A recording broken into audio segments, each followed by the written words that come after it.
Welcome to the myGSPN Sports Talk.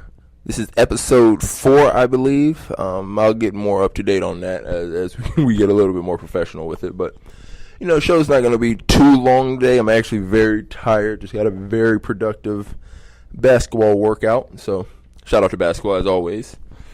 This is the myGSPN Sports Talk, so we're not going to focus in on basketball today. I know that's, people aren't used to that with me always trying to equate everything to basketball because it is the greatest sport ever. It's the perfect game. But we'll talk about some other stuff. Another game that's growing on me tremendously, and it's a very beautiful game. The World Cup just ended. France versus Belgium for the championship. Or Croatia, I'm sorry. France versus Croatia for the championship. And France gets the win. Luka Modric gets the golden ball, which is the best player in the tournament, and rightfully, I think he deserves it. He facilitated a lot for Croatia. He was involved in so much for them on all their set pieces, basically. Any counters, he was involved in so much on the field, and it's just such a high level of quality with a player like that. It's amazing to see, especially guys that talked about he was one of the worst signings in Real Madrid history to him now being, the Golden Ball winner for the World Cup. He's been on the World 11 team. He's got his Champions League titles. He's basically done everything you can do as a football player in Europe.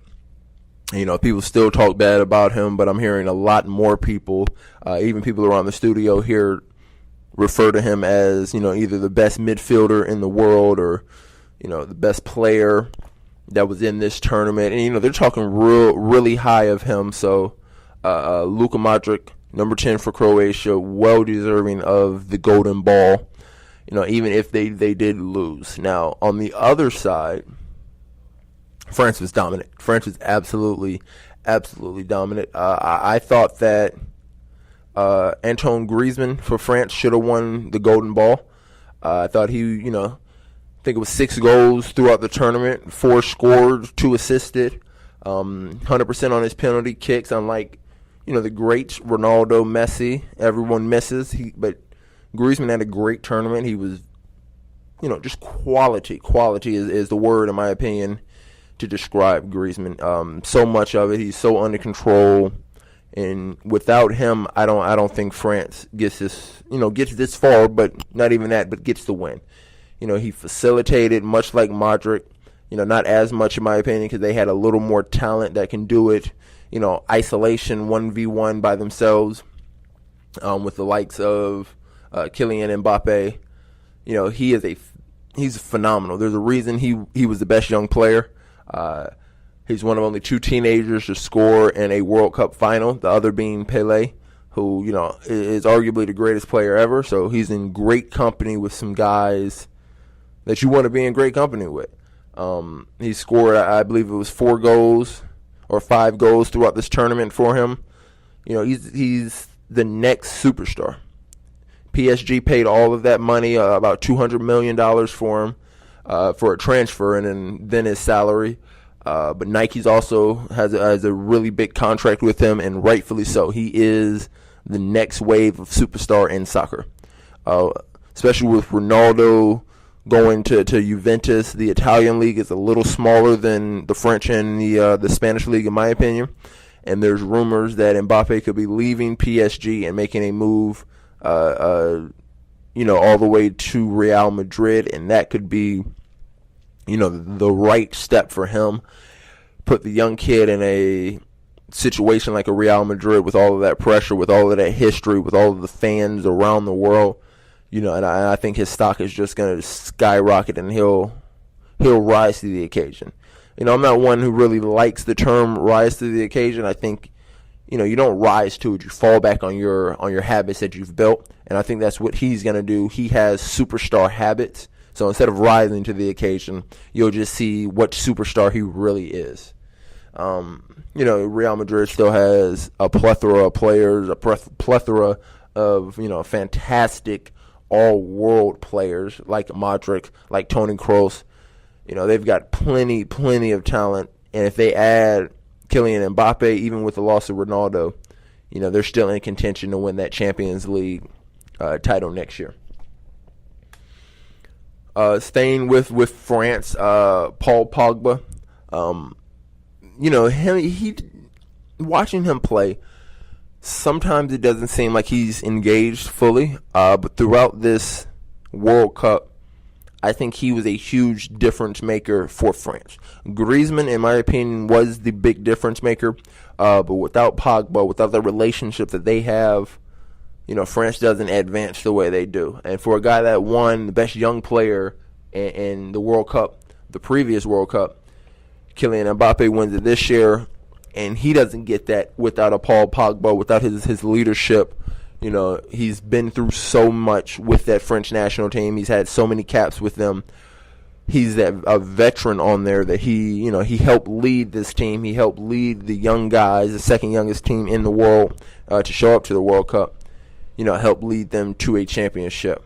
This could be the beginning of a dynasty. Now, there's plenty of guys that I didn't mention, for lack of being able to say their names partially, or just that they're not the biggest of guys on that team. Not to say that they're not superstars in their own right, but with a Griezmann, with a Pogba, and with a Mbappe, the three big stars for that team, you kind of you fall to the shadows just a little bit. But it was an amazing World Cup this year. They say arguably the greatest of all time, definitely the greatest in my generation, the greatest that I've ever seen. We've had everything from a lot of own goals, video assistant referee. We've had the great show up and do things like Messi helping his team to lift his team to the next round that they were in. Ronaldo opening up with a hat trick to tie Spain, which was a huge accomplishment. So this has been one of, if not the best World Cup. And hopefully in a few years, 2020, when we get to Qatar, we'll have another fantastic one. And 2026, when we come to America, Mexico, and Canada, hopefully the U.S. team will participate in the next two with the likes of Pulisic, who is a superstar in Germany already, but is only going to continue, his legend is only going to continue to grow in America and overseas. So hopefully we get that U.S. team in both of the next two World Cups, and we make a run in there, hopefully to win it, get to the Final Four, semifinals, whatever we can do just to show that, American soccer, American football, we're on the rise, and we're going to continue to push and get better. Just a real quick talk about some NFL. With free agency deadline coming up, it looks like Le'Veon Bell is not going to get his deal that he wanted.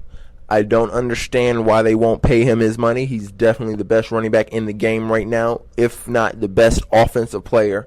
Outside of all quarterbacks, and even with some of the elite quarterbacks, Ben Roethlisberger included, his own teammate, I feel like he is a more important piece to their offense than Ben Roethlisberger, than a lot of other quarterbacks in the league.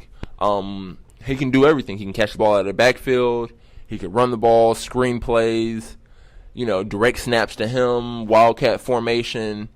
He is such a difference maker on the offensive end of the ball that you have to dedicate at least one person to him at all times just to spot. And then that person can't guard him. He can make them miss. You've got to have 2 or 3 people keyed in on this guy, which leaves Antonio Brown, the best receiver in the game right now, along with a veteran quarterback like Ben Roethlisberger who can pick defenses apart.